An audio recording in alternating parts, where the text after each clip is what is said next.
When it comes to task delegation na gagawin ng pamilya, ay hindi kailangan na sabay-sabay kayo sa isang panahon. The biggest one. Wow. Lucky ba? At may mga pagkakataong masarap may kasama. Lalo na kung maraming bunga. Dami laman, no? Wow! Plenty of harvest! Kung favorite ng family nyo ito kainin, isang magandang activity na pagtulungan na ito'y gawin. Iyong maagang pagpamulat at pagsanay sa mga anak namin ng kahalagahan ng kaalaman sa pagtatanim.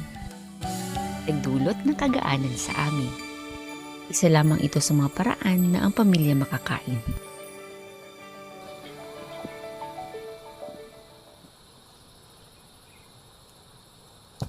Ang part na to ay itatanim natin ulit at ito ay gagamitin natin sa kusina.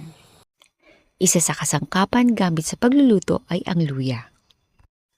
Hindi lamang sa pampalasa, kundi sa sustansyang dulot nito.